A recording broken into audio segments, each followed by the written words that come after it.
todos os feitos que estavam acontecendo no culto, ele tinha o costume de fazer um diário de culto, batizando X pessoas. E uma coisa que às vezes a gente ouve, mas a gente não pega detalhe, irmão, não foi muito fácil para eles, não.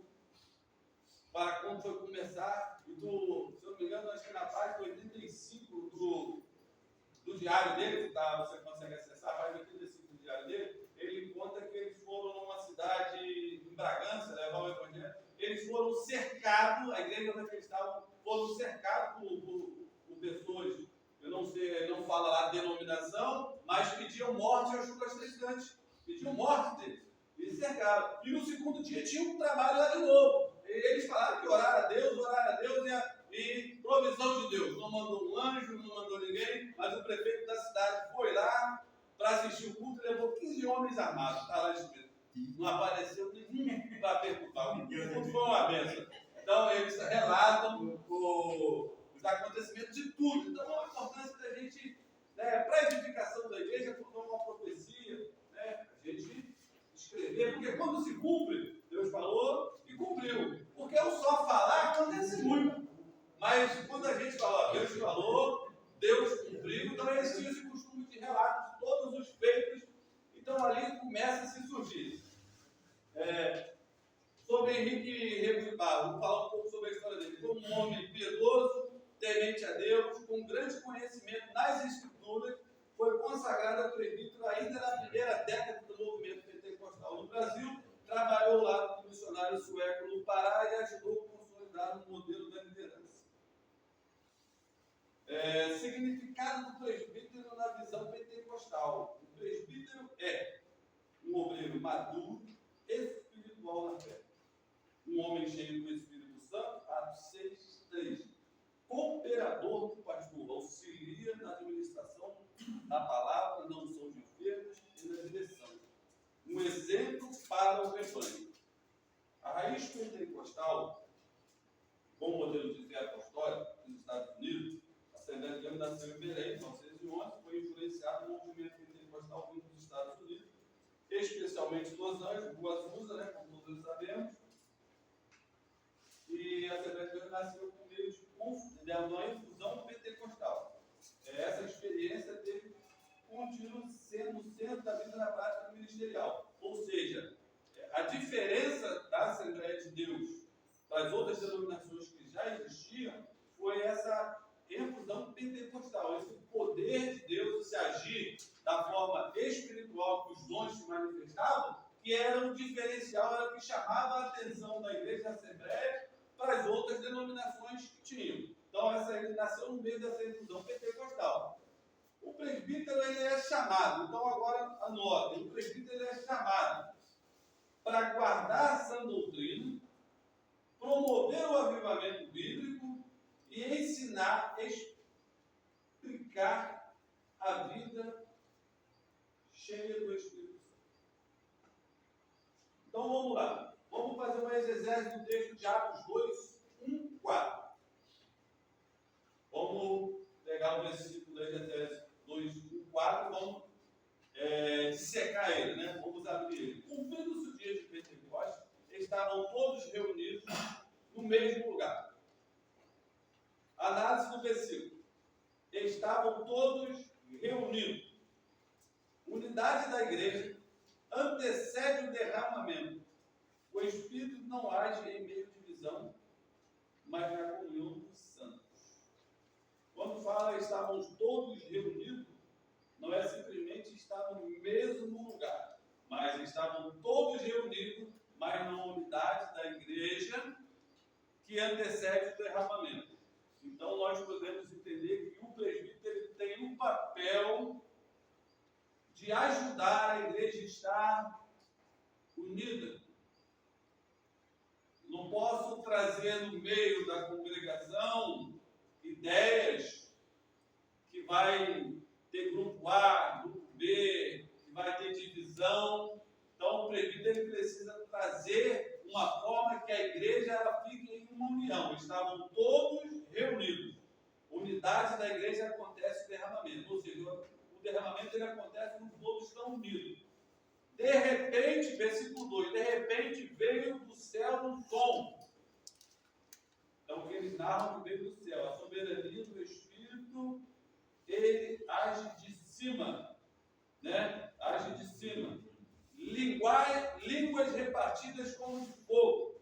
Fogo simboliza purificação, poder, presença divina. Cada crente recebeu uma parte, mostrando que Deus quer usar todos no corpo de Cristo. Todos foram cheios do Espírito Santo. Versículo 4. É uma promessa e inclusiva, todos que creram podem ser cheios. Essa plenitude é renovável e contínua. Efésios 5,18, encheio do Espírito. Então, aqui, mais para frente, nós vamos estar comentando, porque a gente, mesmo aqui dentro dessa sala, dentro de um grupo menor, onde muitas pessoas têm dificuldade de captar, ser cheio do Espírito Santo e ser batizado com o Espírito Santo. E nós precisamos ter isso na nossa cabeça bem claro, porque às vezes, mas eu aprendi assim. Não é eu aprendi assim. Está escrito aonde? Eu preciso ter essa base, porque hoje passou essa época que a gente falava as coisas. Não, mas é assim porque deu pronto, acabou. As pessoas hoje elas estão. Mas está escrito onde? Sobre gosto. Aí não, mas eu aprendi assim, não, mas só aprendeu. Eu aprendi assim porque eu escutei o pastor tal dando estudo. Tá bom, o pastor tal, ele falou onde é que ele aprendeu? Porque, não está escrito no versículo tal, está escrito tal, porque senão o que acontece? Eu posso puxar uma tese minha, ele pode entender de outro jeito, o outro pode puxar uma tese de outro jeito, porque se eu perguntar aqui sobre muitas coisas, cada um acha alguma coisa de algum assunto. Mas é aquilo que eu estava falando, eu posso achar o que eu quiser achar, até a Bíblia chegar e falar o que é. Se ela falou, não tem que achar, tem que estar escrito. Então, nós, para ensinar, nós precisamos ter base daquilo que nós vamos estar falando. Então, todos foram cheios do Espírito Santo. E começaram, parte B, começaram a falar em outras línguas. A evidência inicial física do batismo com o Espírito Santo, segundo a teologia pentecostal clássica, tá? Não é o fim, mas é o sinal do início de uma sobrenatural evolutiva do Espírito. Tá? A hermenêutica do significado para a igreja de hoje, a interpretação pentecostal, Atos 2,39, confirma que a promessa é para todas as gerações. Existem pessoas que, eu sei secessionista, eles creem que esse movimento do Atos 2,39 ele aconteceu, mas ele se cessou lá naquele momento, foi para aquele momento, acabou, não existe mais. Então, assim, aquele movimento que houve do Espírito Santo naquele momento é real, está escrito, mas ele cessou lá. Por isso que são cessacionalistas.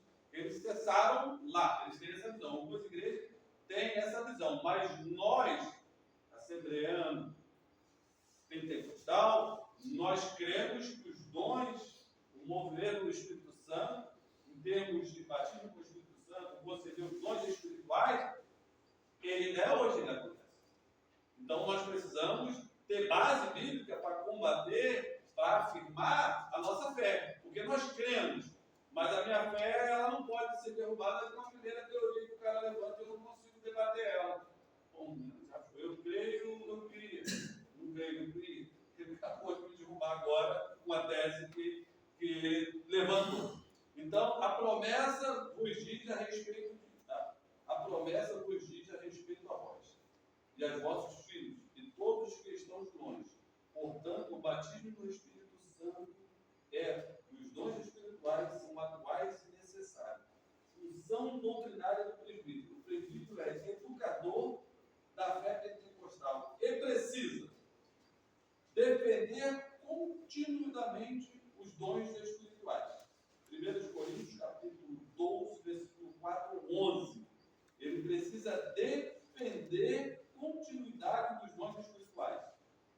O presbítero tem essa função de defender, não é deixar que isso vá se morrendo, e ensinar sobre o equilíbrio Coríntios, capítulo 14, versículo 40. Alguém abre aí, para isso no livro rápido. 1 Coríntios, capítulo 14, 40. Ensinar sobre o equilíbrio entre o poder e a ordem. Então, cabe aos presbíteros também ensinar sobre esse equilíbrio. Porque, e saber como agir no meio de um momento onde tem uma desordem.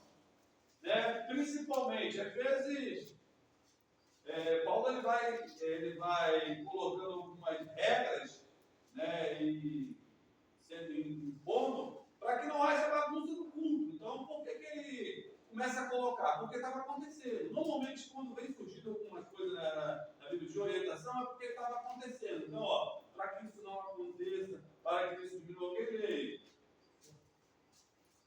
Mas se eu ignoro o sentido da voz, serei bárbaro para aqueles. 1 Coríntios 14, 40. Nós, decentemente e com ordem. em ordem. É. Mas façam-se tudo decentemente e com ordem. Então, o que acontece? Paulo ele nos ensina, tomando um culto.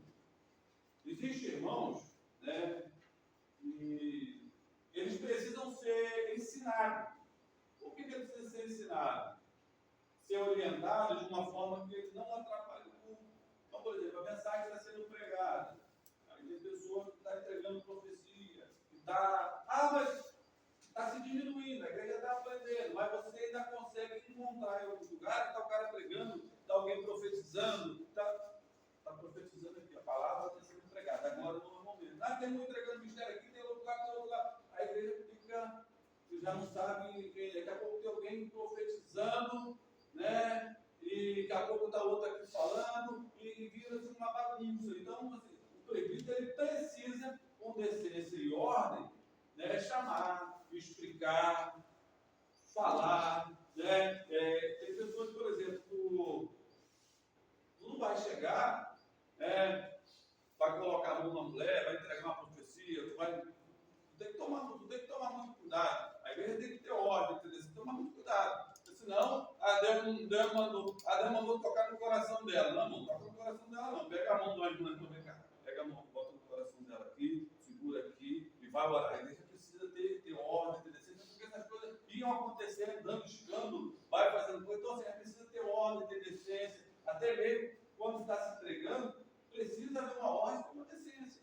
E isso ia acontecendo. Então, o presbítero ele cabe ser o guardião das coisas. Não que ele, assim, tem igrejas que começa a falar, o pastor já corta, não deixa. Aí, olha só, não estou falando sufocar o espírito. Eu estou falando de decência e ordem. Tem igreja que não pode. Mas a igreja era pentecostal, só que os pastores não querem isso da igreja.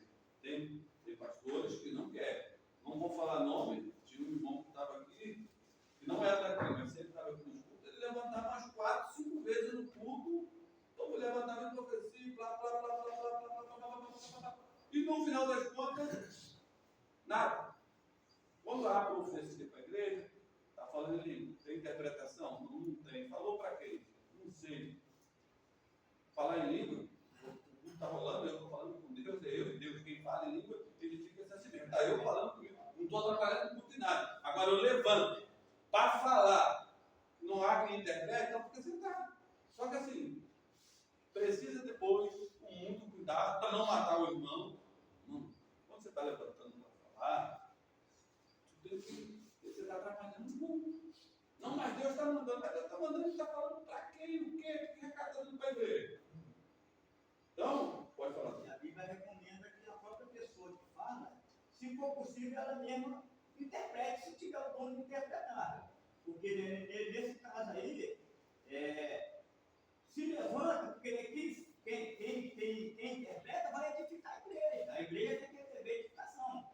Senão, realmente vai atrapalhar o culto. Principalmente se estiver perto na hora da mensagem. Aí, cumprir o corpo. É bom aí a pessoa falar com todo carinho, com todo respeito, para poder a pessoa entender e mostrar a pessoa dentro da Bíblia que aquele momento ali não é o momento exato, entendeu? É isso Mas fazer sem matar. Sem matar. É porque às vezes eu não consigo entender. Eu não consigo na minha cabeça entender que a pessoa está fazendo por mal. Eu não vou poder, aquele cara ali, ele veio pro culto hoje, ele é um falso profeta que veio atrapalhar. Ele não veio, irmão. Ele não veio para isso. Só que às vezes ele não consegue diferenciar o eu do espiritual. Né? Às vezes eu estou vendo o Pedro passando por um processo tão grande, eu tenho que tomar muito cuidado, um processo tão grande, aí o Alan está tão, eu não aguento e saio e vou lá. Deus, só que o eu que quero é eu, não é o espírito que está dando uma mensagem para ele, é eu quero falar, porque eu sei o problema que ele está fazendo. Então essas coisas trazem problema para dentro da igreja. Profecias que às vezes tem, eu já recebi profecia que se cumpriu, acho que muitos irmãos estão aqui que se cumpriu, e eu creio nisso.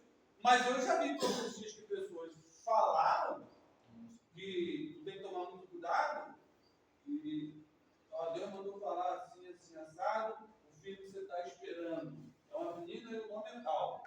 Aí um dia nasce um menino, faz o quê?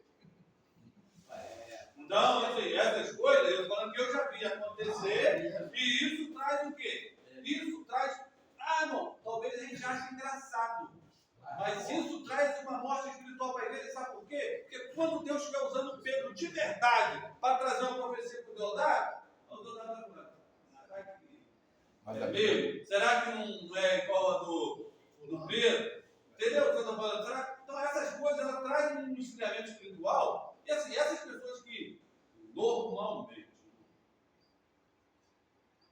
vê se você me entenda no espírito, pessoas que talvez ele é tão usado, mas não gosta de ensino.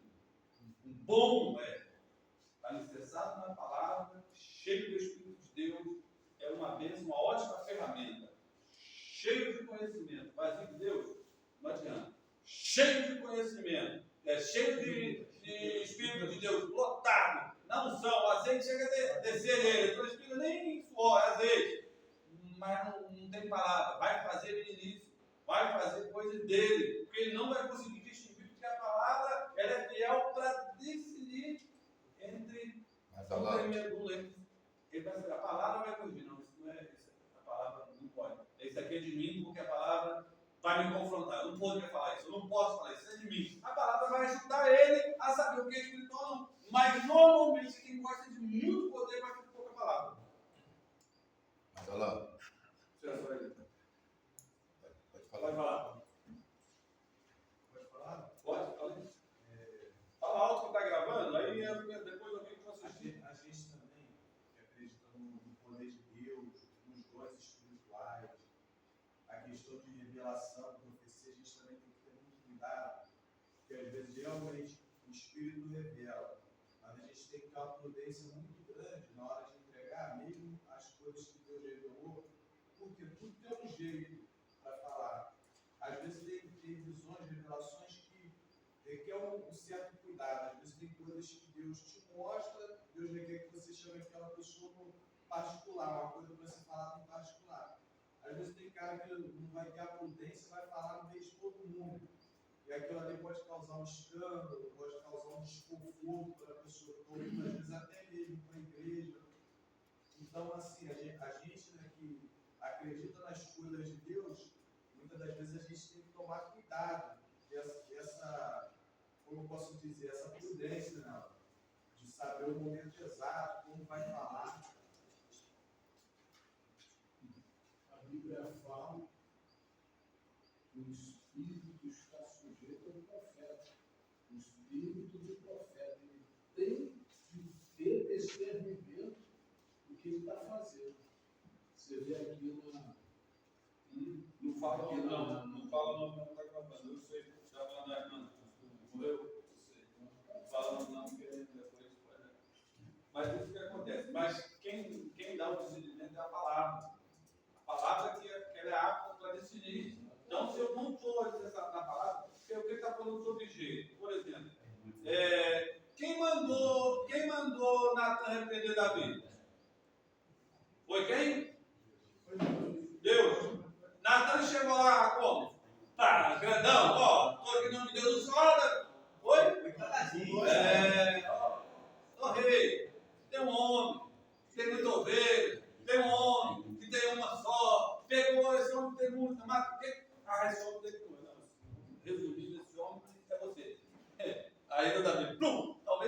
chegar alguém, talvez ele tinha oportunidade, talvez você poderia ter morrido.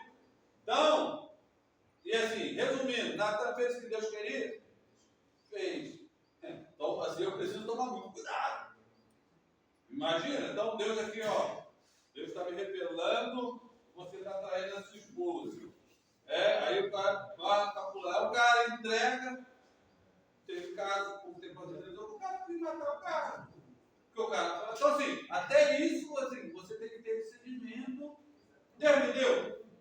Agora, como é que eu vou agir? Eu tenho que ter sabedoria para me tomar essa estratégia e resolver esse problema. Sim. O mesmo Espírito que dá é o mesmo Espírito que capacita. Se um camarada não tem Bíblia, ele não tem nada de Deus, muito raso, provavelmente é muito mais carnal do que espiritual.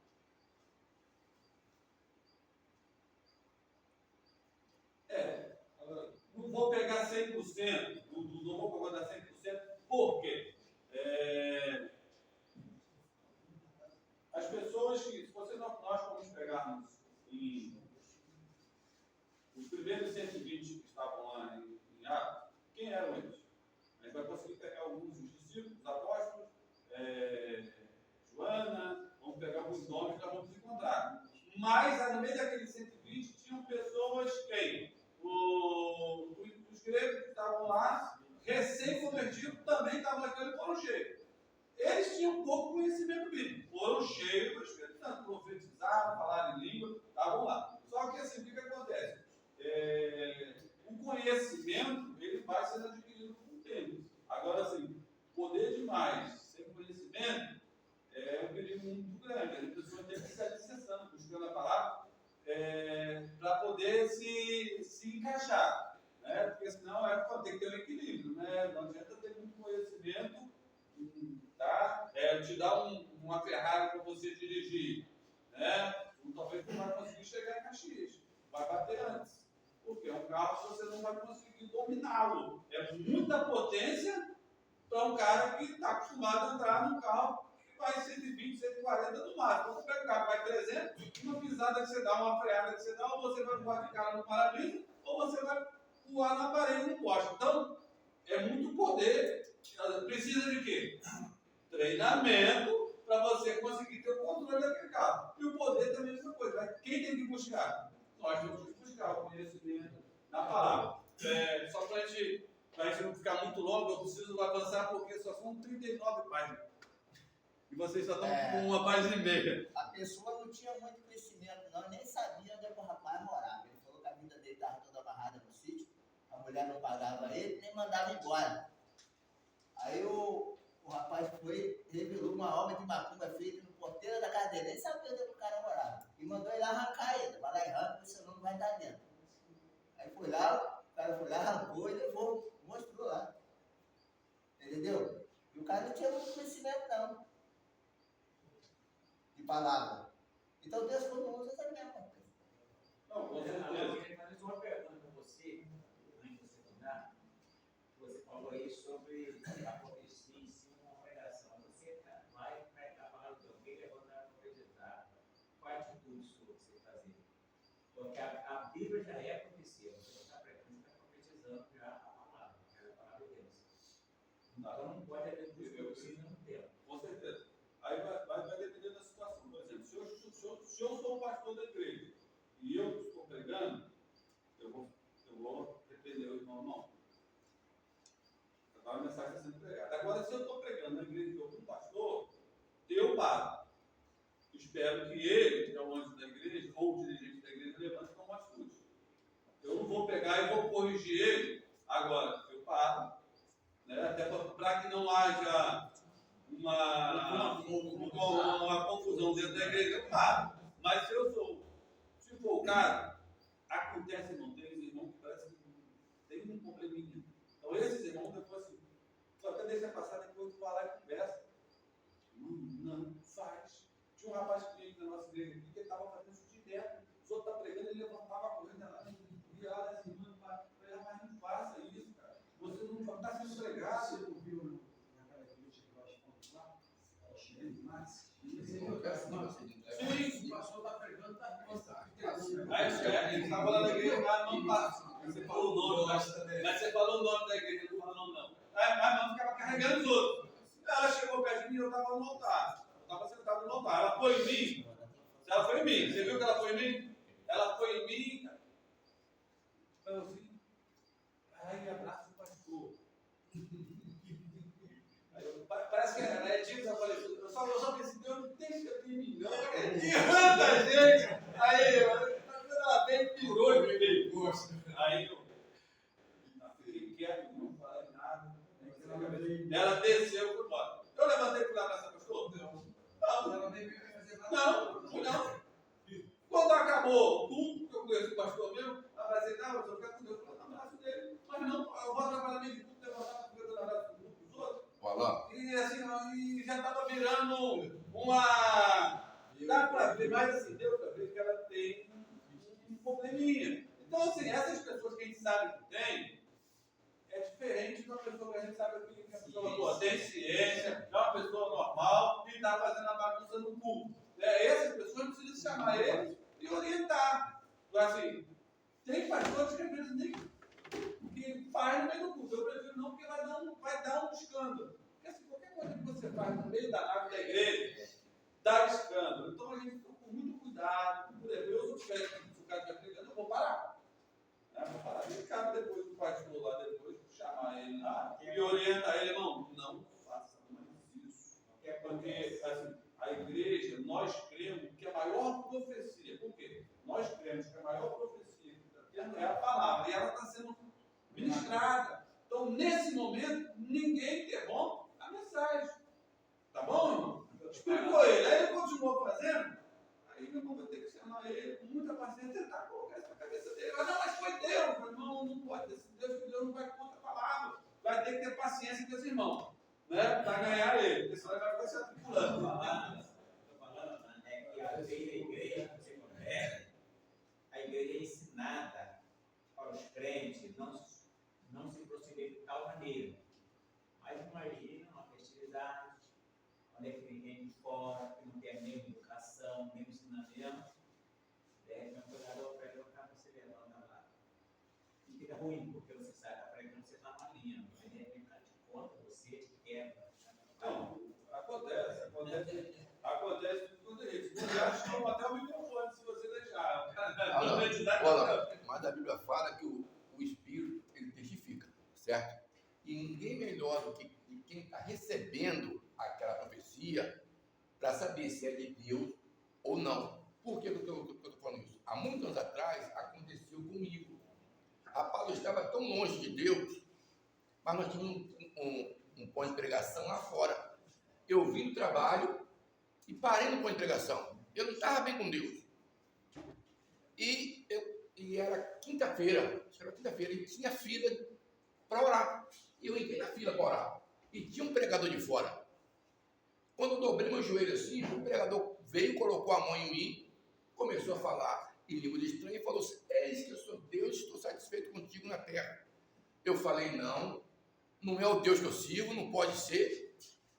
Deixei aquilo cair no bolso furado e foi embora. E se eu levo para o coração? Hoje, se Deus está satisfeito, eu vou continuar do mesmo jeito, da mesma maneira. Então, ninguém melhor do que quem está recebendo a profecia sabe como é que está diante de Deus. Só que assim, essa é quando a profecia é direcionada a você. Quando a profecia é direcionada para a igreja, aí você vai ficar olhando que você não sabe para quem ele está falando.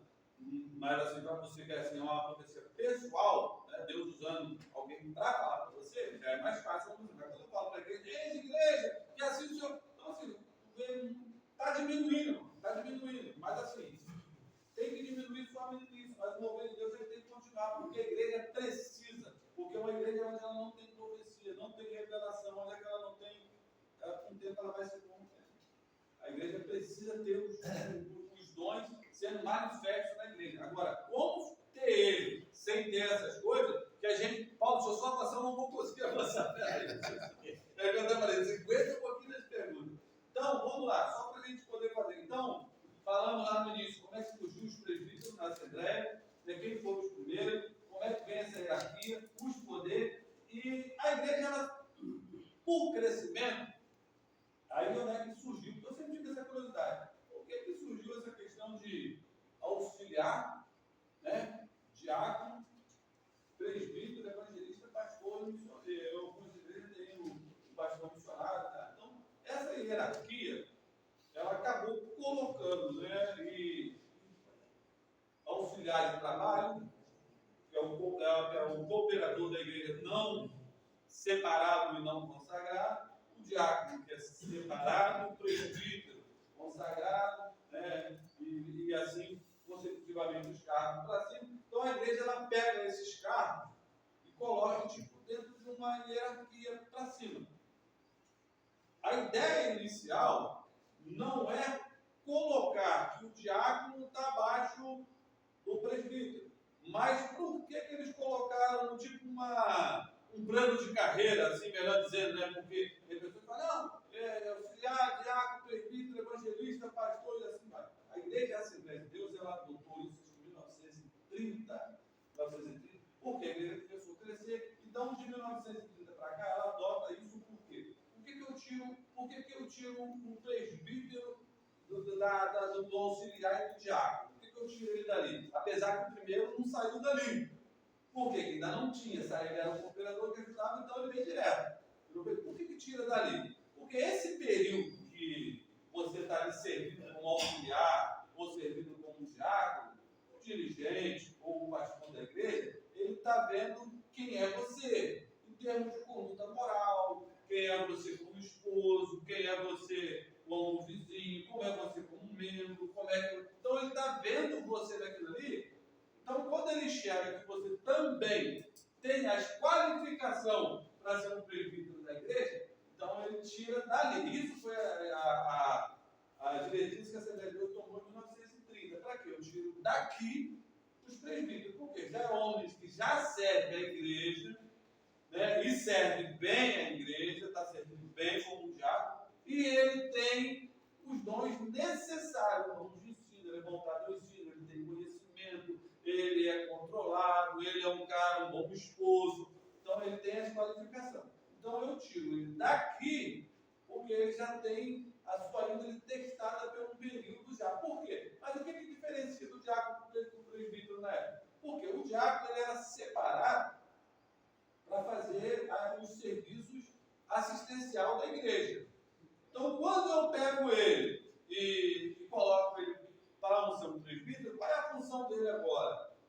Ele tem que guardar o ensino, a palavra, então ele tem que ser apto a ensinar, ele tem que ser conhecedor das doutrinas, do costume da igreja, ele tem que zelar por essas coisas.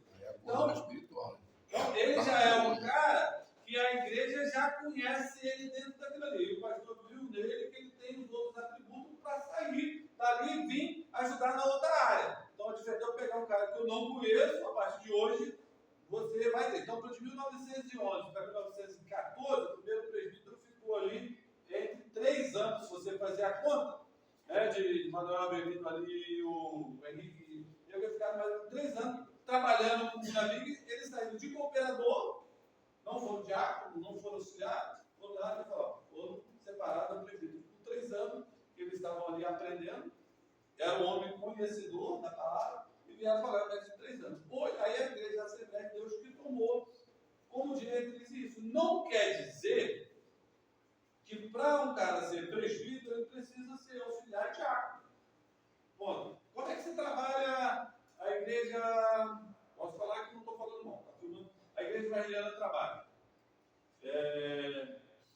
Tu está lá, fala assim, pastor, eu tenho um desejo de se tornar um pastor. Bom, está aqui, não quer se tornar um pastor. E o pastor vai vendo ele no culto, como é que é a adoração dele, como é que ele está lá. Tá bom, vou te dar uma indicação para você ir para o seminário. Tu vai para o seminário, você vai estudar 4 anos. Tu pode ser um diácono também, pastor, eu quero ser um pastor. Ele vai ver que você tem esse chamado, ele vai te encaminhar para o seminário. 4 anos. Então você cursou esses 4 anos. Terminou lá os 4 anos. E você, o pastor, entende que você tem, ele vê esse chamado, aí você vai se apresentar. Pode ser os presbíteros também, que tem desejo de ir, ele pode se inscrever no pastor Nordeste. Tu vai se apresentar ao pastor. Eu quero ser aspirante a pastor. Então, para você ser aspirante a pastor, o pastor vai ver, vai pegar você, ele vai ver que você entende, ele vai te consagrar a presbítero. Consagrou você a presbítero, você vai ter todas as funções pastorais que você pode fazer. Vai ungir, orar, fazer todos os anos. Porém, você vai ser um pastor aspirante. Esse é você que se apresenta aspirante. Só que durante esses até 2 anos, você fica sob avaliação pastoral. E pode ser que esse seu ministério seja confirmado pelo pastor pela igreja, aí vai para o conselho, o seu nome é aprovado ou não, você tem direito a ficar mais 2 anos de novo, não aprovando, você é tirado de aspirante, fica mais um período, pode se apresentar depois de novo, mas você tem que estar fazendo um trabalho significativo para a igreja e para ser reconhecido o seu chamado pastoral. Dessa forma que aí o cara fala, Alain, mas esse cara ele não tem um trabalho de auxiliar, de diácono, como é que ele vai para lá e vai se tornar um pastor? Aí alguém chega e fala para mim assim, são 4 anos estudando, 4 anos sendo avaliado. E não pensa que você é avaliado só que não, avaliado só conduta, na sua hora que você chega, se você tem falta, esse cara é cheio de falta. O cara passou, mas é cheio de falta, cheio de atraso, a ficha do cara está lesionando. E você está congregando, o pastor te vendo durante 4 anos, ele está te olhando. 4 anos te olhando, como é que você trata a tua mulher, como é que você trata seus filhos, vira e mexe, vai uma visita na tua casa, é como você fala. Várias pessoas ficam com raiva, eu digo assim, vai ficar com raiva. O pastor não levou, o cara renovou mais 2 anos, e renovou, e não vai, por causa de quê? Ele é avaliado. Aí alguém fala, mas precisa ser soldado, cabo, sargento, é assim, eu vejo algumas pessoas falando com ignorância, mas não, deixa eu só te falar o seguinte, grava a coisa que eu vou falar na cabeça. Nenhum general, nenhum coronel, nenhum major, nenhum deles foi soldado. Sabe onde é que eles formaram? Eles já entraram aspirantes. Estudaram 4, 5, dependendo de 6 anos para já entrar. Eles já entram. 8 anos. Entendeu? Meu irmão estudou 8 anos. 8 anos. Essa aí é major. Então, o que eu estou falando? Então, assim, o que acontece? É estudo e conhecimento. Mas não tem prática. Ok, a prática o cara ele vai adquirindo, porque ele também não vai assumir uma igreja amanhã. Tu vai vir para ficar do lado do pastor, sendo um pastor auxiliar, colocando em prática aquilo que você aprendeu na sala de aula. Quando ele vê que você agora está voando, aí ele te pega e fala assim, tu quer ser pastor? Não quer? Quer, então vem cá. Você foi nomeado. E uma coisa que eu acho interessante, que eu acho legal, é que assim, você assina um termo. Esse termo você coloca, se você é parcial ou se você é integral. O que é que muda? Parcial é o cara, por exemplo, que ele tem um bom emprego aqui, que ele não tem condições de sair daqui e ser nomeado para outro lugar. Então ele é parcial. Então ele pode ser nomeado para uma igreja dentro da mediação que está perto do emprego dele que ele consiga. Mas você fala assim, não, eu estou disposto à obra. Então você assinou um documento que você é integral. Sabe normalmente daqueles empurros? Piauí, não, você é brincadeira. Piauí, Mato Grosso, Roraima. Eu estou te falando, eu não vou falar porque ele está filmando. Teve um camarada, até de Mantiqueira. Ele foi, ficou lá 2 semanas e voltou. Não, Acabou o chamado. voltou. Aí ficou lá na Mantiqueira pelo período, tá? Aí saiu, porque botaram ele no banco do gelo também, né? Ficou lá, saiu, foi para outra denominação, estava de Cadivec. Congregando lá, mas não como pastor. Estava como membro da Cadivec. Então, o que eu estou te falando, assim, as pessoas querem me chamar. Então, mas precisa pagar o preço do chamado. Quer começar? Não, quero. Então, vai para lá. Tem pastores que eu conheço que se formou, o pastor Tiago, que eu segui, Tiago Salles, ele está lá pro lado do Piauí lá. Veja os trabalhos que ele faz lá com as crianças. Não, no meio do mato. O cara pega a moto, vai com moto no buraco dentro para poder ir nele. Então, a hierarquia, ela vai se dar por isso aqui. Então, na Assembleia, nós adotamos dessa forma.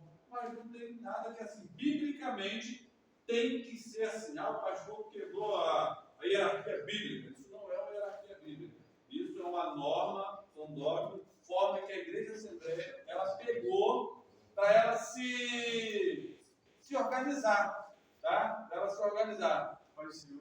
Pode Licença, ficar à licença. vontade.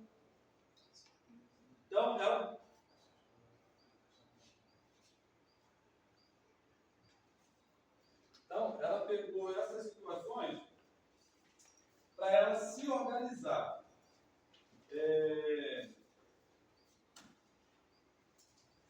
Nada que vai fazer de uma forma que é obrigado. Então, nós vamos tirar da nossa cabeça que existe uma obrigação de subir essa escada, tá? Outra coisa, antes da gente entrar no tema que é polêmico, porque eu sei que é polêmico, e a gente vamos fazer, porque nós estamos falando sobre situações pentecostais, falaram em línguas, em Atos 2. A etimologia dos termos glossolalia vem do grego, língua ou idioma. Lale é falar. Literalmente, falar em língua. Xenolalia vem de xeno, estrangeiro. Lale, falar. Falar em língua estrangeira. Então, nós precisamos distinguir duas situações que tem. Uma é falar em línguas, aonde entenderam cada um no seu idioma. E falar em línguas, aonde ninguém entende, são outras coisas. É você, o teu espírito, com Deus. Então, nós precisamos distinguir duas coisas para a gente conseguir avançar. Essa definição sobrenatural do Espírito, falar em línguas celestiais ou desconhecidas, definição sobrenatural pelo Espírito Santo, de crente falar em língua não compreendida pelo ouvinte humano, sendo linguagem espiritual e celestial. Base bíblica. Pois quem fala em língua não fala aos homens, senão a Deus, porque ninguém entende. Em espírito fala mistério. 1 Coríntios capítulo 4, 12, versículo 2. Todos falaram, todos foram cheios do Espírito Santo e começaram a falar em outras línguas, conforme o Espírito lhe concedia que falasse. Atos 2, 4. Então eu preciso entender que esses feitos, o que está acontecendo, eu preciso distinguir essas coisas para mim conseguir ensinar, aprender, defender, que é o papel do presbítero. Característica. Em uma linguagem espiritual que expressa mistério entre os homens e Deus. Pode ser oração, adoração ou intercessão. Romanos 8, 26. Romanos 8, 26. Nem sempre é compreendido para os ouvintes. Pode vir acompanhada do dom de interpretação de línguas. 1 Coríntios 12, 10. 1 Coríntios 12, 10 é acompanhado de interpretação de língua. Uma evidência inicial do batismo com o Espírito Santo, segundo a doutrina pentecostal clássica, tá? Porque tem doutrina pentecostal que não são clássicas, ou seja, clássica é a antiga, a base, e tem a nova, né? A nova que traz algumas coisas diferentes. Então, a igreja assembleia ela ainda tem a doutrina pentecostal clássica.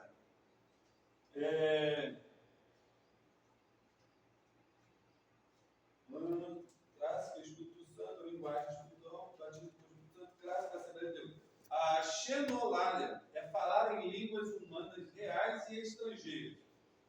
Aqui que a gente estamos falando que é o que aconteceu lá em Atos 2. De todos, um ato sobrenatural pelo Espírito Santo que fala em língua humana real, existente, sem nunca tê-la aprendido, com o propósito de evangelização ou sinal para os incrédulos. Base bíblica. É o que eu estou falando. Tudo aí que você precisa ver, base bíblica. Todos foram cheios do Espírito Santo e começaram a falar em outras línguas conforme o Espírito lhe concedia, e cada um ouvia falar na sua própria língua. Atos capítulo 2, versículo 4 ao 6. Tá? Ocorreu no dia de Pentecostes, os apóstolos falaram em idiomas estrangeiros compreendidos pelos ouvintes de várias nações. É uma manifestação para alcançar as pessoas de outras línguas. É menos comum na experiência cotidiana da igreja. Esse feito é menos comum. Quase a gente não se vê. Mas, assim, quem segue algumas pessoas, eu outro dia estava vendo um pastor que eu gosto muito, o pastor Hernandes Santos. Ele, muito da área espiritual, Espírito Santo, oração, e ele falando que ele estava ministrando num país, e país na Europa, ele vinha ministrando, e ele estava falando, e tinha uma mulher que falava inglês, e ele falava inglês, ele falando, um cara chegou lá na frente e falou que ele ia aceitar Jesus, e ele tentando falar com ele, aí ela falou assim, não, mas ele não entende inglês não. Não entende? Como é que ele quer aceitar Jesus? Aí ele, é que eu estou pregando em inglês, né? E ele não entende. Aí ele falou, aí o cara falou que a menininha que estava perto dele, falando em línguas, estava falando, tudo que ele estava falando em russo. Porque ele era russo. Ouviu ele falando? Então, assim, o que acontece? Naquele momento, Deus estava querendo salvar aquele russo. Usou aquela menininha que estava ouvindo tudo que ele estava falando e falando em línguas. Só que ela estava falando em russo. Talvez nem ela sabe o que ela estava falando, mas Deus estava usando ela. Então, é menos comum esse feito. É menos comum. Até por que é menos comum? Porque Deus não vai usar alguém aqui para estar falando em francês, em russo, se todo mundo que está aqui dentro da nossa igreja fala português. Ele não vai pegar para falar em outros idiomas, a qual ninguém vai entender, porque ninguém fala aqui russo, inglês, espanhol, que está ali no meio. Então, é menos falado. Mas nós precisamos defender que esses feitos, eles ainda existem. Então, tem aqui uma discussão teológica entre as duas, né? Vou falar rápido. A natureza da língua. A glossolalia é espiritual e celestial. A xenolália é humana e estrangeira. Destinatário. A glossolalia é Deus, adoração e edificação pessoal. A xenolália é aos homens, testemunho e evangelização. Compreensão humana. Incompreensível, a glossolalia é incompreensível sem interpretação. Se tu está falando, não tem. Essa é a parte glossolalia que quer dizer que não tem senão de interpretação. Pode repetir, Não, existem duas formas. A glossolalia é aquilo que você fala que não há interpretação. Não, glossolalia, que não há interpretação. E xenolália é o termo grego de uma forma que é para testemunho. É que você fala e o outro ouve, o outro entende. Então, esses dois feitos de falar em língua. Que eu quero adiantar para a gente chegar lá onde é que vai ser um pouco polêmico. Tá? A visão pentecostal clássica. É aquilo que eu estava falando. Visão pentecostal clássica. A glossolalia é a evidência inicial do batismo com o Espírito Santo. Evidência inicial do batismo com o Espírito Santo. Tá? Que é a glossolalia. A xenolália é uma forma de manifestação especial da igreja. Mas o princípio espiritual permanece o mesmo. Deus capacita sobrenaturalmente o crente para proclamar a sua glória em qualquer língua. Ambas operações legitimas o Espírito Santo, mas com um propósito distinto. Uma é você edifica a si mesmo, outro você edifica a igreja, né? É um trabalho missionário, é um trabalho para a edificação da igreja. E o outro é para você. Aplicação para o presbítero. O presbítero deve ensinar com clareza a diferença entre falar em línguas e falar em idiomas desconhecidos. Então eu preciso, para ensinar, como presbítero, eu preciso distinguir esses dois feitos. Não precisa falar glossolalia e não precisa falar xenolália, porque eu estou falando que é o termo correto grego, disciplina. Mas vocês precisam ter na sua cabeça esses dois feitos para que existe. Para edificação pessoal, é meu. Se tiver interpretação, melhor ainda. Se não tiver, mas quem fala para edificação para si próprio. E a outra é para edificação, para a igreja, é para o evangelismo, é para esse crescimento. Então, nós precisamos distinguir esses dois feitos, essas duas falas de línguas estranhas. Tá?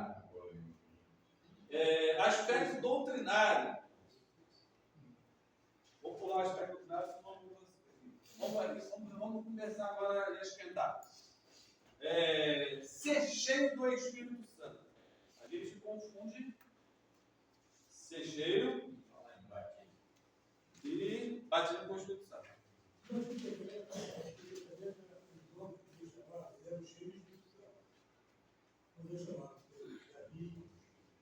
Agora, já no Novo Testamento, a primeira vez que eu convido aí, for falar em língua, ou cheio do Espírito Santo, depois falar em língua. Diferente do Antigo Testamento, era cheio do Espírito Santo, eu não tinha falar em língua, porque aquilo lá não estava aí dentro do padrão agora, no Novo Testamento. Cheio do Espírito Santo e falando em língua. Certo? Então, a diferença do Antigo Testamento para o Novo Testamento. No Antigo Testamento é cheio de Espírito Santo. Já no Novo Testamento, cheio de Espírito Santo e falava em língua. Vamos caminhar aqui para a gente conseguir distinguir, vamos destrinchar isso aí. Ser cheio do Espírito. Uma experiência contínua e renovada. Todo dia. Efésios capítulo 5, versículo 18. Cheio do Espírito. Atos 4, 31. E tendo orado, moveu-se do lugar que estavam reunidos, todos foram cheios do Espírito Santo. Eu não posso, assim, uma coisa que às vezes eu falei, que essas pessoas, hoje, o artigo 9, do nosso estatuto, até conversamos, ele tira a exigência do presbítero ser batizado com o Espírito Santo. Mas precisa ser batizado no Espírito. Precisa ser cheio do Espírito. Por quê? Então, qual foi a intenção? A igreja, às vezes, assim, como casar e tal. Mas por que era assim? Porque assim. Existem pessoas batizadas no Espírito Santo, vazias do Espírito Santo. Vocês conhecem alguém? Tem pessoas que uma vez falaram em línguas, foram cheios e hoje estão na porta da barraca. Tem ou não? Agora eu quero que vocês saiam daqui e vão numa barraca procurar uma pessoa cheia do Espírito Santo bebendo de mano. Não acho. Tem? Não. Pode contar. Porque ser cheio do Espírito Santo, por isso que acontece? Separar os diáconos. Separar é homem entre vocês cheio do Espírito Santo. Mas não falou você batizado do Espírito Santo. Mandou procurar cheio do Espírito Santo. A igreja precisa de pessoas mais cheias do Espírito Santo. Não é o que eu estou falando que não precisa ser batizado. Porque a igreja precisa dos dons. A igreja precisa do dom de discernimento. Qual é o mais importante? Não, os dons do Espírito. Não os frutos. Os dons do Espírito. Qual é o mais importante? Dom do discernimento. A igreja precisa de discernimento de Espírito. Precisa saber.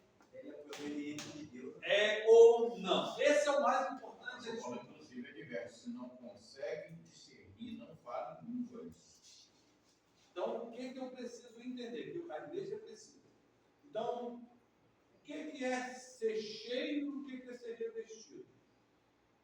Então, quando eu encho esse copo, até a boca ele vai estar cheio. Agora, se eu mergulhar ele dentro desse jarro, ele vai estar cheio? Cheio, mas ele vai estar revestido. Então, o revestimento, o batismo com o Espírito Santo é um revestimento. E a igreja precisa de presbítero, homens cheios e revestidos. Agora, pessoa vazia. Essa tese é uma das coisas que eu concordo com a sua fala plenamente, mas ultimamente tem se perdido a credibilidade à Assembleia de Deus devido à falta de pessoas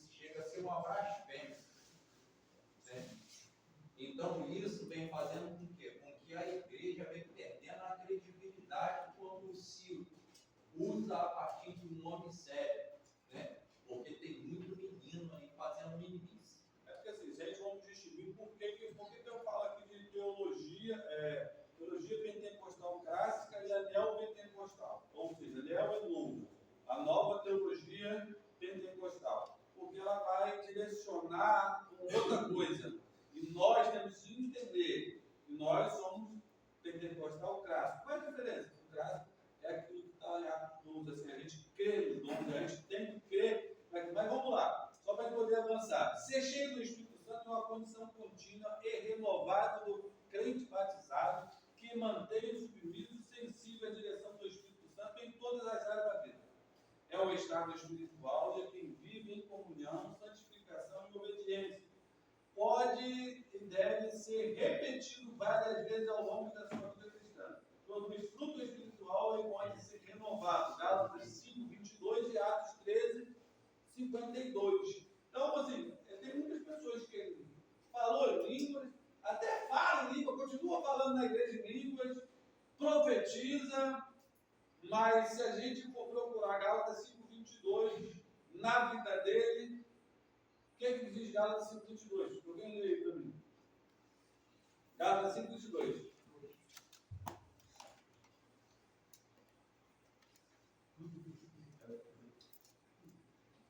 O que tem que ter?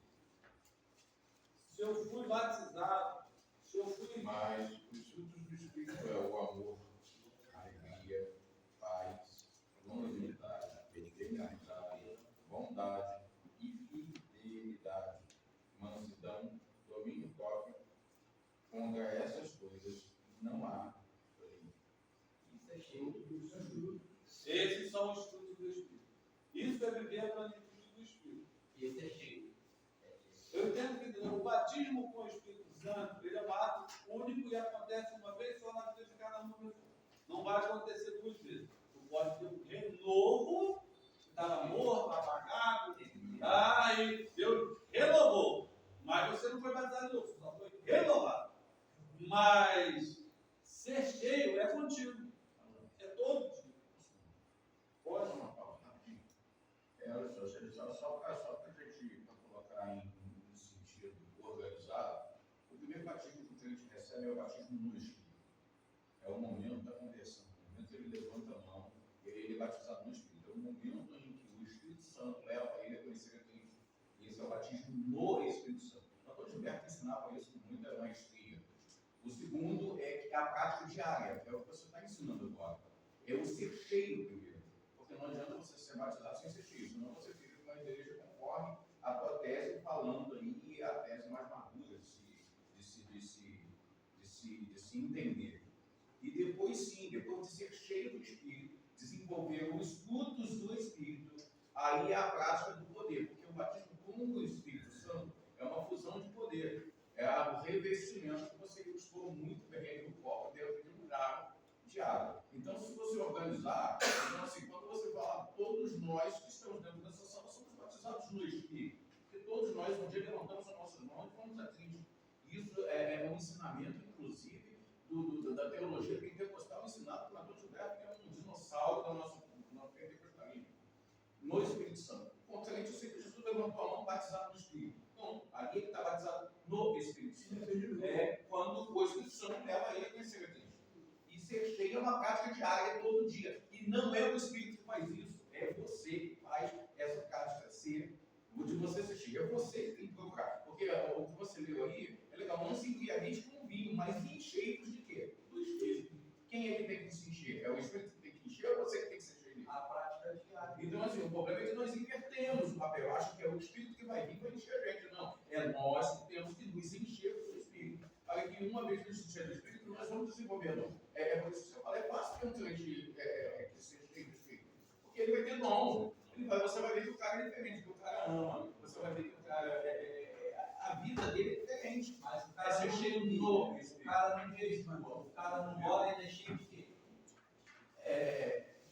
Mas é por isso que eu estou falando, ser cheio do Espírito tem uma prática diária de cada crente. Porque eu já coloquei muito crente sentado dentro de grupo, sentado dentro de cadeira, eles são vazios. Não tem, porque não são cheios. Só é cheio, não adianta, não tem outra coisa. Só é cheio a prática de quem tem a prática diária, de ler a Bíblia, de orar, de chegar ao Espírito Santo. Daqui um dia eu posso ser batizado. Mas só ser batizado, Só chamando uma busca. a atenção de vocês, que quando a gente fala que tem pessoas da igreja, é normal que dentro de uma congregação existe esse tipo de pessoa. Por isso que os presbíteros aqui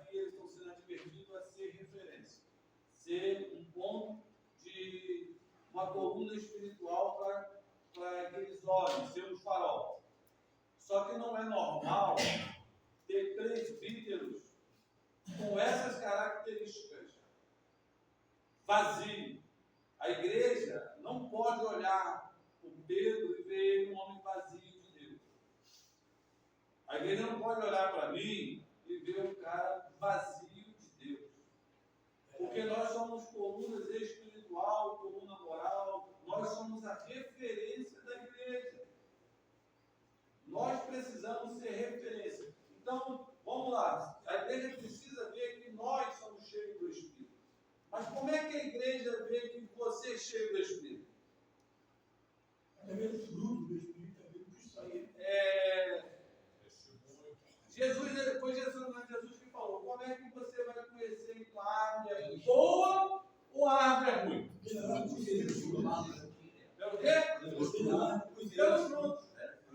O engraçado é que tem folha, não é pelas folhas, tem árvore que, não vou falando, entenda-se bem, não foi enganado. É bonito. Mas tem folha que até engana, né?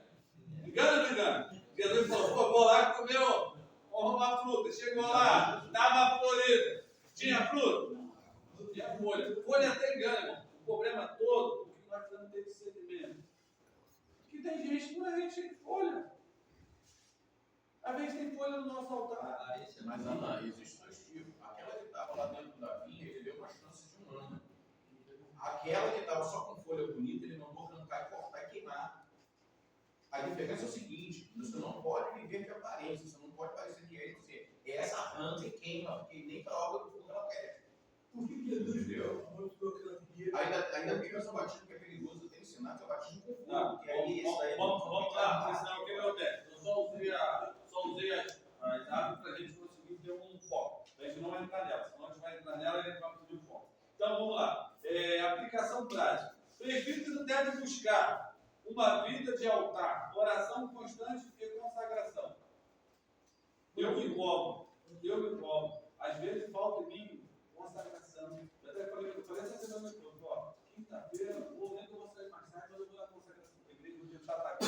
Quantos podem estar no meio de consagrar? Quantos podem estar aqui em uma vida de oração? Assim eu tenho, toda quarta-feira eu estou aqui na oração. Vai fazer 2 anos que nós estamos orando aqui toda quarta-feira, de 11h30 à meia-noite e meia. Vai fazer 2 anos que eu venho aqui toda quarta-feira. Está chovendo, está no sol, está frio, já passei do calor, já veio frio de novo. Então aí eu, não, está muito frio. Só que já veio o calor, já veio a chuva, até o dia que está sem luz. E assim vai, dias e dias, a gente vai estar aqui. Mas assim, e eu ainda falo, é pouco. Se a gente for olhar para a vida desses homens, quando eles começaram lá atrás, o tempo de dedicação e a abnegação do seu momento, tirar parte da própria vida dele, não, isso aqui eu não vou, porque eu preciso me consagrar, eu preciso me separar, eu preciso me consagrar. Consagrar que eu falo, eu quero ter um momento dele com Deus, de oração, de intimidade com Deus, de meditar na palavra, de ler uma palavra, se você pegar. Então, hoje, está mais difícil porque tem muitas coisas que tomam nosso tempo. Antigamente, é claro, por exemplo, escureceu. O que o cara tinha? Não tem televisão, estou falando de 1920, 1924, não tinha televisão, quase ninguém tinha rádio. Porque o cara tinha uma oportunidade, então as pessoas viviam. Então, o que acontece? Não estou falando que lá era mais fácil de ser crente do que agora. O problema todo é que hoje tem muitas coisinhas que roubam o tempo que a gente deveria ter consagrado para Deus. Se você for colocar um aplicativo aí, quanto tempo você ficou no telefone? Quanto tempo você ficou assistindo vídeo? Quanto tempo ficou assistindo televisão? Quanto tempo? Aí no final das contas, não sobrou, estou sem tempo. E tem aquele que vai na internet e fica vendo até coisas na igreja, né? Vídeos e foto e essas coisas todas, acha que aquilo ali é suficiente para a vida dele. Então, a gente precisa se consagrar. Então, vamos voltar aqui. Uma vida de altar, oração, consagração, sensibilidade espiritual para discernir a voz de Deus. Renovação diária da unção. E ensinar a igreja a buscar o batismo com o Espírito Santo e a plenitude do Espírito. O batismo é o início, a plenitude é a permanência. Lembra, batismo com o Espírito Santo é é início, mas a plenitude do Espírito é permanente, tem que encher direto. Se é igual estar comendo. Se tu comer hoje, o que eu comi hoje, você comer hoje. Amanhã eu tenho que comer de novo. Então, se você ficar sem comer, e uma coisa que eu falo, uma coisa que eu ensino lá em casa, às vezes eu falo assim, tem que comer, mas às vezes estou sem fome. Um dia passa, no outro dia, principalmente às vezes quando bate alguma coisa, por exemplo, alguém está com muita enfermidade, aí vai tomar um medicamento, alguma coisa, o paladar, o fígado ataca, parece que fica sem apetite. Mas o que eu falo, ó, você não sabe que tem que comer, então você tem que comer mesmo sem fome. Mesmo sem fome. Mas eu confesso para você, não, olha só, eu vim para cá na igreja, segunda-feira eu estava no Maranhão, terça-feira eu estou aqui, amanhã eu tenho que estar aqui no ensaio, quinta-feira eu estou no culto, sexta-feira tem esse negócio dos homens, sábado tem o culto, domingo tem Santa Ceia, domingo de tarde, aí domingo à noite tem um culto, segunda-feira tem Maranhão, terça-feira tem Silva, e assim vai lá. Então, o que acontece? Eu falo para vocês, tem dia que não dá vontade de vir. Tem dia que a carne fala assim, fique em casa. E às vezes a gente tem que vir mesmo sem vontade. Olha só, eu tenho que dizer o seguinte, mas tu vai para a igreja sem vontade, ir para a igreja sem vontade é pecado? Não. Entende bem, a Bíblia fala que o Espírito está pronto. A carne é o quê? A carne quer ficar em casa mesmo. Ela vai falar, ela vai ficar em casa, descansa, está em todo dia, fica em casa. Então assim, e o Espírito fala, vem, vamos lá, uma palavra, então assim, aí fica aquela guerra. E a alma fica ali pendando. Vai para o outro, vamos lá. Então o que acontece? Eu venho mesmo sem vontade. E aquele dia que eu mais fico comigo mesmo. Aí eu levanto a mão, fico glorificando. Mas eu levanto assim mesmo, daqui a pouco Deus me toma e fala, sai fora, carne. Então, assim, tem dia que você tem que. Cara, entenda-se bem, o seu maior inimigo não é o diabo. É você. Você tem que vencer você mesmo. Não dando espaço à tua carne. Não, cara. Eu não vou fazer, eu não vou olhar, eu não vou pegar, eu não vou pensar. Tudo que pensar em que é santo. Então tem coisa, não. Tem coisa que eu estou falando até na minha cabeça, tá doido? Sabe? Não quero pensar. Eu não vou pensar, eu tenho que ligar. Eu tenho que dar ordem, tenho que dar. Aprenda a dar comando para a tua alma. Porque se você não aprender a dar comando, ela vai te levar. Mas o crente, quando é cheio do Espírito Santo, ele tem esse desejo, ele tem essa vontade. Todo dia ele ora ao Senhor, todo dia ele ora, ele lê a Bíblia. Aí tem dia que naquela correria ele esquece de orar.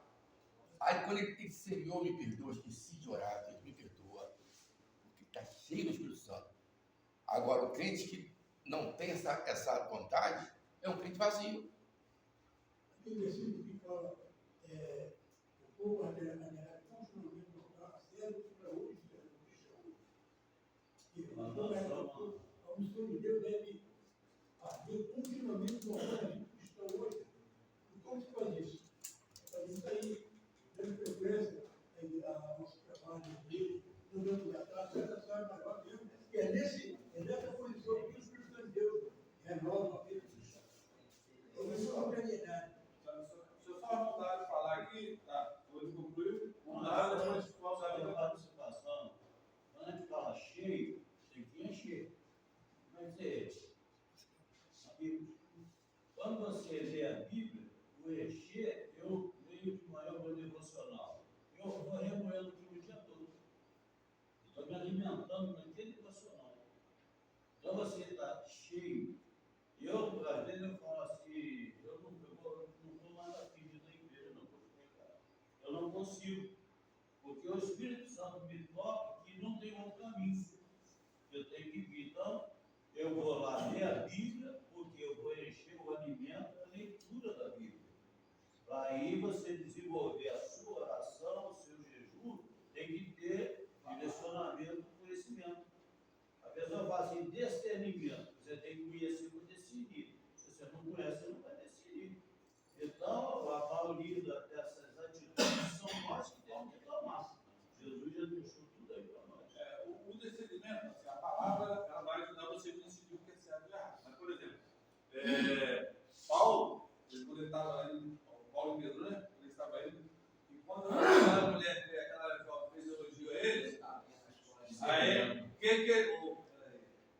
falando de Deus. Ele diz, não, de Deus, não sei o quê, tal. Não, falou mentira. Era a dela. Sai do espírito imundo. Ou seja, o espírito de adivinhação que estava lá. Ele decidiu que assim, não era, talvez, o conhecimento de espírito também não é só eu conhecer a palavra. Porque a pessoa está falando a verdade. Está falando a verdade. Mas eu tenho que saber qual é a intenção do que está falando. O espírito era uma verdade distorcida do que era a intenção. Então, opa, estava assim, sai fora. Então ele voltou porque teve esse sentimento espiritual. Fala-te, Davi. Ali ele foi na intenção do coração, né? Não foi. Fala-te, Davi.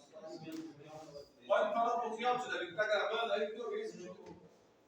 Quando eu olho o ensinamento de Deus, quando você precisa saber uma questão que é: para que eu quero ser justo? É verdade. O que eu estou fazendo na obra para cooperar com esse Deus? Porque se nós não estamos fazendo nada na obra, não estamos ajudando em nada no crescimento da casa de ao Senhor, não vamos produzir fruto, então para quê? Para ficar simplesmente dizendo que é batizado, amigo, que é por música, está lá sério. Então nós temos a dificuldade hoje no ministério é pessoas preocupadas com a palavra, preocupadas com os irmãos.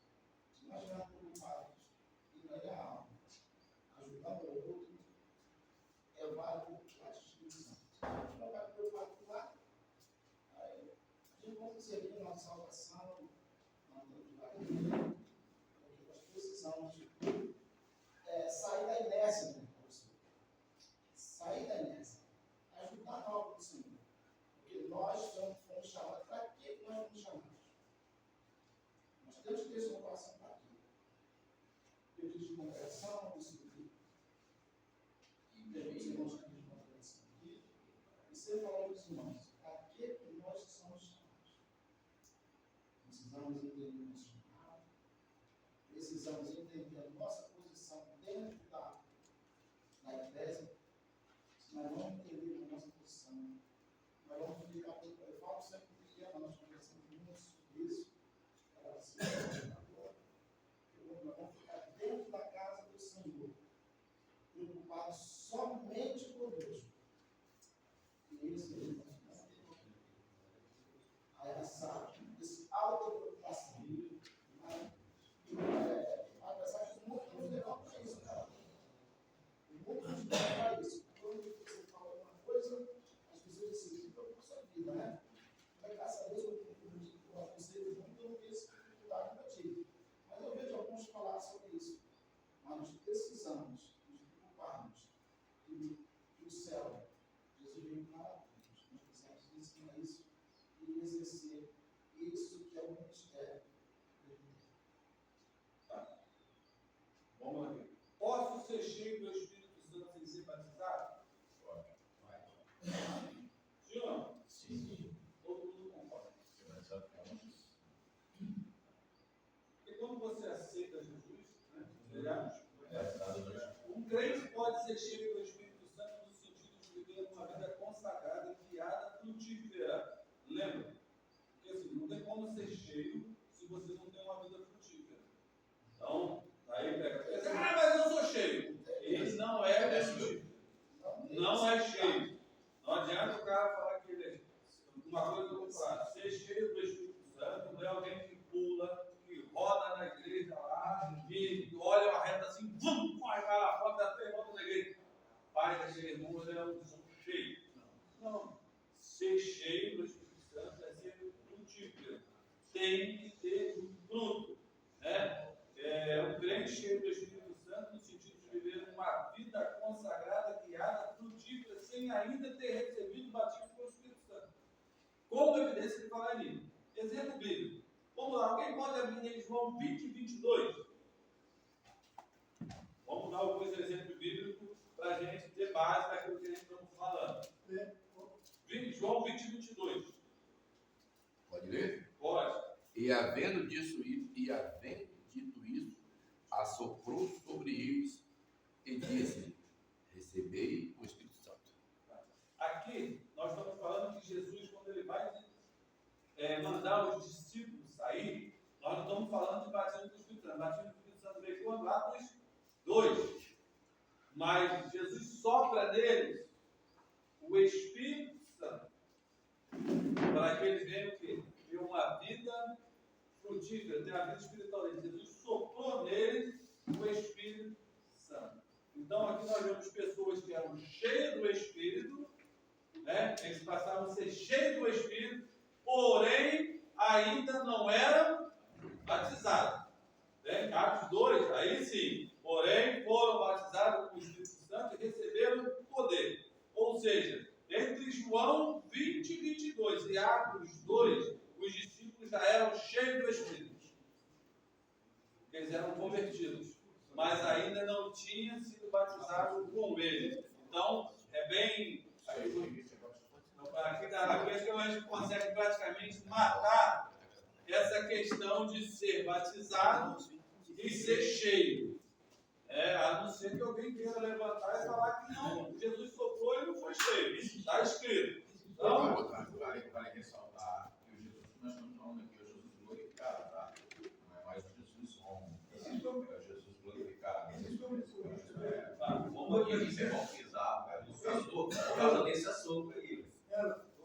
Então, todo mundo aqui Jesus os discípulos aqui eles já eram convertidos, eles já estavam com Jesus. Aqui Jesus, quando ele sopra, para envia eles para a visão, ele sopra neles aqui. Então, o batismo ele só vem em Atos. Então, portanto, ser cheio é igual viver sob influência e direção do Espírito. Ser cheio do Espírito Santo é viver sob influência e direção do Espírito. Ser batizado é ser revestido com o poder sobrenatural evidenciado pelas línguas. Então, nós ressaltamos, nós precisamos ter batismo com o Espírito Santo, precisamos ser revestidos. Eu fiquei um bom tempo na igreja, talvez de 2001 a 2019. O pastor Jonas, por várias vezes, e aí, pastor, eu preciso do meu batismo, então eu prefiro não, tá bom. E eu e aí, por que vocês não saem? Eu me lembro quando eu fazia parte do Ministério Linda, lá no início, os presbíteros, uma parte até alguns já faleceram, outros estão ainda com presbítero, mas era auxiliar de trabalho comigo. Eu falei, não tem problema não. Um dia, olha só, tem que chamar ele, se ele não quer confirmar, é problema dele, eu não fico triste não, porque tem gente que ficava triste, tem gente que até queria sair da igreja. Porque, não foi. Eu não acredito que pastor, ninguém atrasa o ministério de ninguém. Eu tenho que entender que todo momento você não foi no momento, amém. Porque olha só, eu tenho que entender que a obra é de quem? Quem é o maior interessado? Deus. Se eu sou um auxiliar e o pastor não me levou para ele, não me levou de diácono, o que eu devo estar bom? Agora, cabe o pastor olhar, eu estou precisando, e viu em mim as qualificações, me chamaram.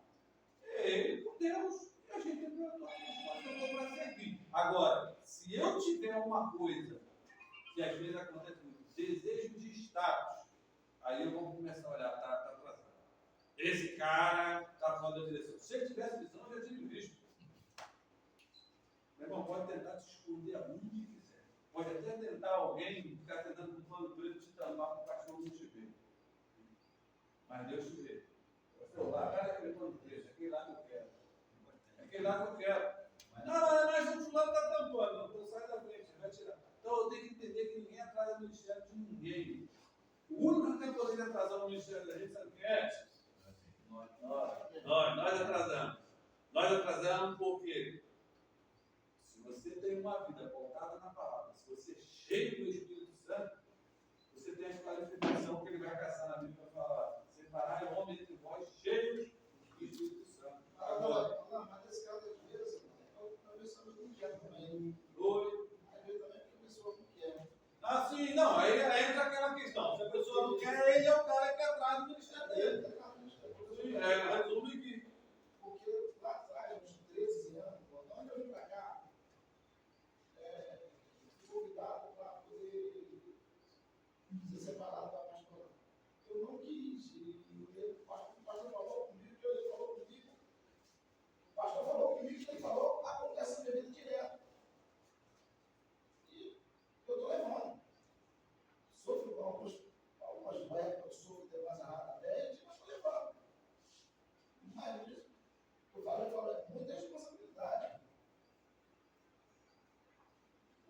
certeza. Cada um, tem um montão de gente que quer ser pastor por aí fora. Tem uns que não quer nem esperar que vai lá no lugar, compra a cadeirinha, ele não faz, e quando ele quer ser pastor presidente, que não veio, vai lá e leva a igreja dele, e assim ele vai fazendo. Então, assim, mas para que eu quero isso? Se Deus me chamou, é porque tem pessoas que têm visões financeiras, visões de status, mas só que assim, depois vem o peso da responsabilidade. Talvez assim, tu quer ver? Tu tira nas congregações da igreja. Quando você começa o ano, aí, líder do departamento tal, fulano tal, os 3 primeiros meses é mesmo, irmão. Os 3 últimos meses depois, para lá, até chegar ao final do ano, vai capinando. Mas eu estou querendo entregar, está difícil, está ruim. Mas sabe por quê? Porque ele já não tem mais aquele... O ego dele já não satisfaz. O carro já não satisfaz ele mais. Porque todo mundo já sabe que ele é o líder, todo mundo já sabe. Então, aquele peso acabou. Talvez aqui, se eu querer falar assim, nós temos esse costume. Quem que já comprou a bicicleta nova? Quem já comprou a bicicleta nova? Primeiro dia, a bicicleta nova está lá no empréstimo, não bota negócio para não arranhar, lava, limpa, guarda dentro da varanda. Onde é que está a bicicleta hoje? Lá no quintal, tudo arranhado, lá fora parado. 90%. Mas por quê? Os primeiros meses tem esse cuidado. Então, quando eu comprei a primeira vez um carro novo, chegava, vem chovendo, irmão. Chovendo para acabar, água, lavando, secava, botando na garagem. Para quê? Então, assim, mas o que eu estou falando aqui, eu estou tentando fazer pessoas que eu convido pelo ego de ter aquilo, de poder. Só que depois as coisas acostumam. Tu se acostuma com aquele carro e aquilo já não te satisfaz mais. Então, tem pessoa que assim, só para concluir, às vezes ele quer aquele carro, então aquilo satisfaz ele pelo início. Depois vai ficar só o peso da responsabilidade. Aí ele vai falar, pô, isso não é bom não. Isso não é bom. Aí ele quer entregar, quer correr, aí começa a fazer ser relaxado, que tem muito isso, pessoas que é relaxado. Então, esse que é a pior coisa que tem, o cara se tornar um obreiro relaxado. Como assim relaxado? Ele sabe que tem compromisso na igreja dele, mas ele está em casa, poderia estar na igreja. Tem pessoas que não podem, não. Abre aspas, fecha aspas. Tu passa, ele está bem na praça, tu passa, ele está conversando no lugar, e tem trabalho na igreja dele. Ele é um obreiro relaxado. Por que ele é relaxado? Porque ele se tornou relaxado, para a igreja. Tem pessoas que já se acostumou a chegar na igreja só aos domingos. Tem pessoas que só podem vir aos domingos. É duas coisas diferentes. O que só pode e o que só vai. Tá? Tem pessoas que querem estar na igreja todo dia, mas ele só pode estar um domingo. Essas pessoas, elas precisam de oração, elas precisam de uma cobertura espiritual, para que Deus fortaleça ele, que ele não vem para dizer, porque a gente sabe que o que gera comunhão é estarmos juntos, todos reunidos, né? Aí eu deve ter. Então, assim, esse período é um período difícil. Mas tem pessoas que não querem esse compromisso. E nós que estamos aqui, nós fomos separados para ser referência para a igreja. A igreja tem que olhar porque eu sou uma pessoa presente, que eu sou uma pessoa que estou ali. Então, ela tem que olhar, porque não, todas as coisas espirituais da igreja, a gente estamos em consagração, estamos no culto, estamos na oração, estamos intercedendo, né? Às vezes levanta, pede para levantar, eu fico sentado, pede para isso aqui, às vezes eu saio lá fora, estou batendo papo lá fora, na congregação, batendo papo lá fora, e o culto lá fora rolando. Ah, não, uma coisa que eu já falei, pastor, quer conversar? É para o culto? Não. Então pede 5 minutinhos, conversa comigo quando acabar o culto. Deixa eu cultuar. Eu fico doido, sabe por quê? Às vezes, doido para o culto, pegar uma mãozinha para cima. Aí eu desço, acabou a bola no banheiro. Aquilo me quebra. Por quê? Você sai, te desfoca. Aí eu vou lá, vou ver a água, porque eu sei que não pode ficar sem água. Eu vou lá, não, manda esse registro aqui, né? Explica aqui, daqui a pouco, estou lá. Não, vai ter isso. Aí tu sabe, tem coisa que a gente já chega, vou direto na secretaria. Ó, isso, para evitar de me chamar. Por quê? Tu está lá, tu está se concentrando, tu está flutuando, e essas coisas quebram. Mas tem pessoa que vai espontâneo lá para fora. Fica lá fora espontâneo. Poderia conversar depois, mas quando acabar o culto, eu queria 5 minutos da sua atenção. Por quê? Se todo mundo seguir você dizer, quer apontar todo mundo lá fora. E quando for perguntar todo mundo, não estou aqui conversando no assunto da igreja. Não, o assunto da igreja se conversa depois. Agora a prioridade é o culto. Então, nós temos que ser referência. Deixa eu voltar aqui, só para me correr, porque senão, olha só, falta 20 minutos, eu estou na página 11 e eu quero chegar na página 40. Eu acho que eu não vou conseguir. Isso é semana universitária, né?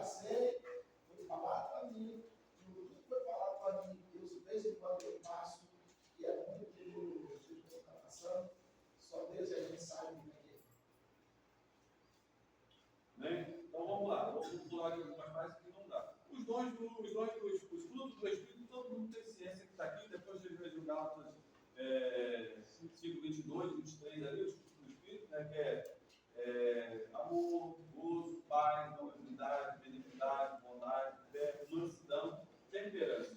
Meu irmão, se a igreja toda tiver isso aí, está ótimo. Está ótimo.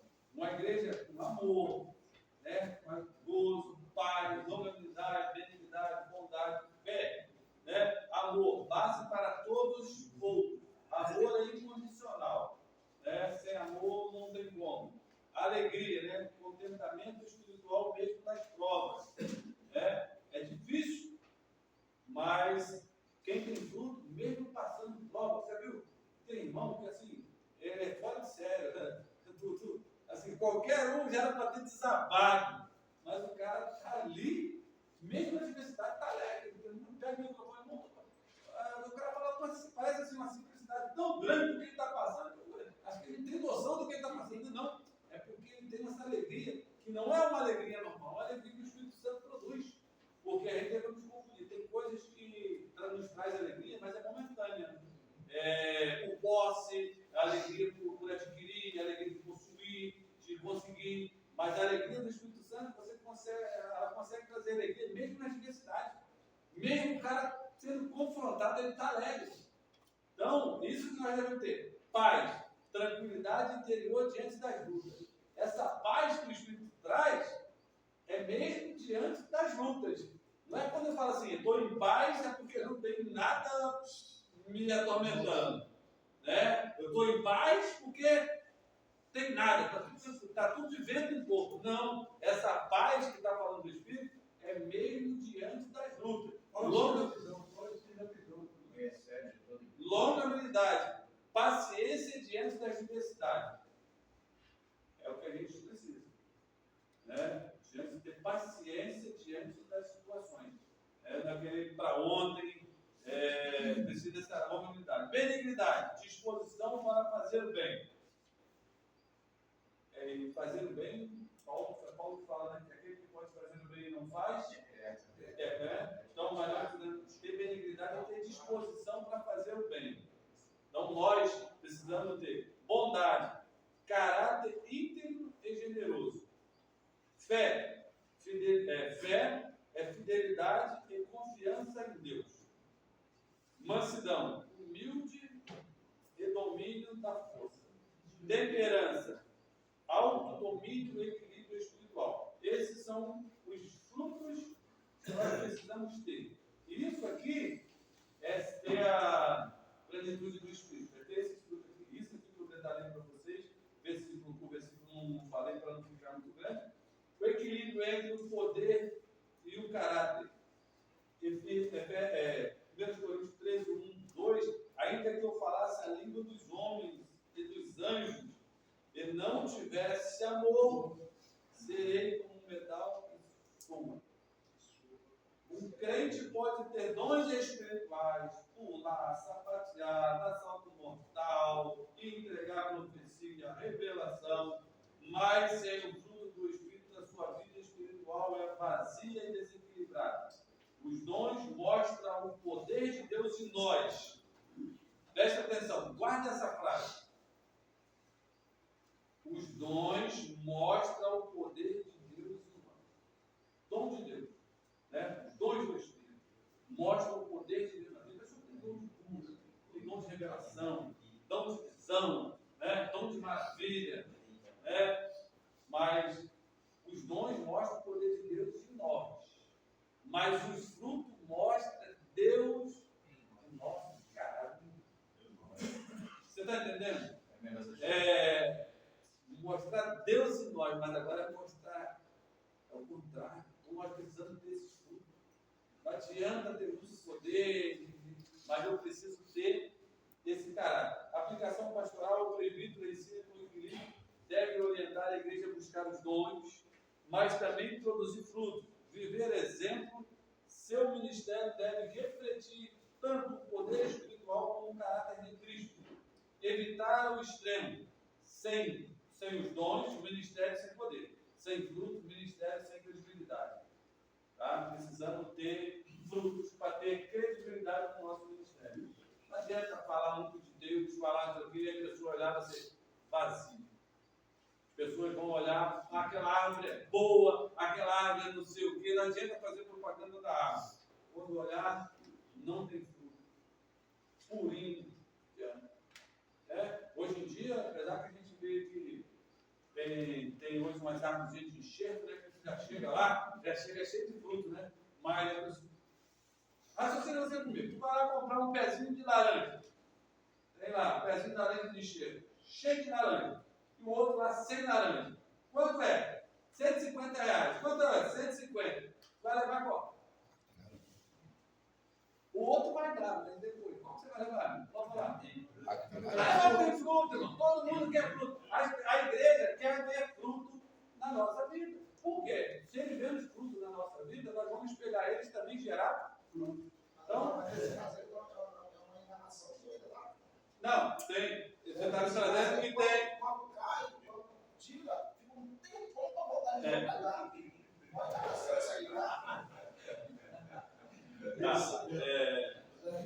A questão de estar falando, mas depende do cara. Tem um camarada nosso que vende as plantas lá de dentro, lá, que as deles são boas. Ô, Davi, propaganda enganosa. Mas, vamos lá. O batismo do Espírito Santo, que é, só para a gente fechar, que a gente não vai dar tempo de fechar, só que é o batismo do Espírito Santo. Serei batizado com o Espírito Santo e receberei poder. Ao descer sobre vós o Espírito Santo, serei testemunho. O batismo com o Espírito Santo é uma experiência distinta e posterior à conversão, concedida por Cristo, Lucas capítulo 3:16, para capacitar o crente para o serviço e o testemunho. A evidência inicial, como todos nós já sabemos, é falar em outras línguas, conforme o padrão bíblico em Atos capítulo 2:4. É uma revestidura de poder, não é a salvação em si. Né? Distinguir bem, distinguir que o crente já tem o Espírito Santo na conversão. Romanos capítulo 8, versículo 9. Aí entra o que o Mário está falando. Quando o crente aceita Jesus, passa a ser morada do Espírito Santo. Romanos capítulo 8, 9. Mas o batismo, ele é imerso no poder do Espírito. Precisamos ser cheio do Espírito, o que significa? Para a gente poder matar aqui, em Efésios 5:18, tem cheio do Espírito. Ser cheio do Espírito é uma condição contínua, renovada, que deve marcar a vida de todo crente. Viver submisso, sensível e guiado pelo Espírito Santo no dia a dia. Podemos dizer, o batismo é um acontecimento, revestimento inicial. Ser cheio é um estilo de vida, renovação constante. Então, nós precisamos ser cheio, se encher a cada dia, porque a igreja precisa de presbítero, de obreiro cheio. Temos muitos obreiros batizados, vazios, e mais atrapalha do que ajuda. Então nós precisamos ter cheio do Espírito Santo. O presbítero precisa ser batizado com cheio do Espírito, que a Bíblia diz, não vou entrar, que não vai dar tempo. Entendimento do contexto bíblico. Aqui eu ia falar aqui, mas não vai dar tempo, porque algumas pessoas, como é que o Espírito, foi o Levi, ou foi o Donato que falava, como aquele em Moisés, né? Em Moisés, no capítulo 11, 17, retirei do Espírito que está sobre ti e porei sobre eles. Né? Portanto, todos os personagens do Antigo Testamento, os discípulos, antes de Atos, não foram batizados com o Espírito Santo, embora o Espírito Santo atuasse e enchesse as pessoas temporariamente. Então, conforme ele da vida de Moisés, personagens antigos de Moisés, José, Sansão, Davi, não vai dar tempo. Isabel e Zacarias, né? Isabel foi cheia do Espírito Santo, Zacarias foi cheio do Espírito Santo e profetizou. Ambos foram cheios, mas antes do Pentecostes, portanto, não batizado, mas inspirado pelo Espírito Santo. João Batista, 1,15, esse era cheio do Espírito Santo desde o ventre da sua mãe. Esse aí já foi cheio antes de nascer. Né? Esse era cheio do Espírito Santo. Então, para a gente termos na nossa mente como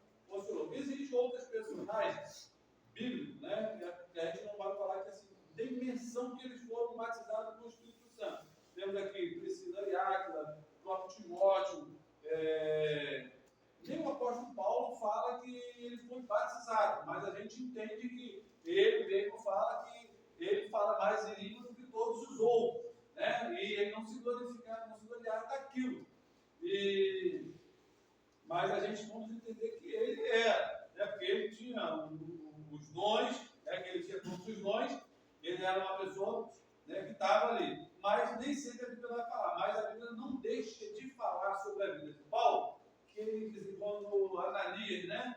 O Ananias foi orar para ele, ele ficou cheio. Então, você vê que nem sempre a Bíblia vai estar falando em ser batizado, mas ela vai enfatizar em todos precisaram ser cheios.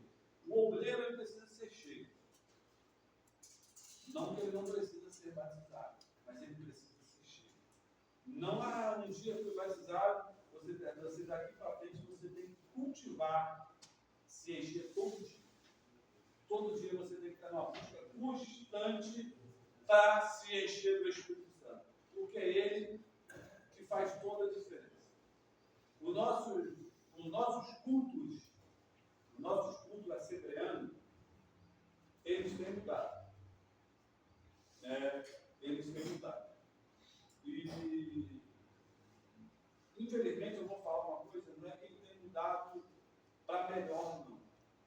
Eu vou falar para ele, tem mudado para pior. Ah, mas qual é a liturgia de culto? Em Atos era diferente, só porque quando começaram lá na Bíblia em 1911, era diferente. Se você for ver a liturgia de culto lá, cantavam os hinos, né? Esquece que tinha aquele montão de hinos, que os hinos foram depois, tá? Eles cantavam os hinos, cantavam os louvores, leitura da palavra e movimentação do Espírito Santo. Assim, o mover do Espírito no nosso culto, ele tem cada dia mais diminuído. Ele tem diminuído tanto que quando acontece a gente fica remoendo aquele mover que houve sobrenatural. Aquele mover sobrenatural, ele está sumindo e a diferença da nossa denominação quando ela surge em 1911 das demais não era porque tinha mais palavras. Era porque o movimento pentecostal, graça, ele zelava pelos dons espiritual e a movimentação do culto. Tinha profecia, tinha revelação, tinha cura, tinha libertação. As coisas têm sumido. As coisas têm sumido. Sim. Não pode anular.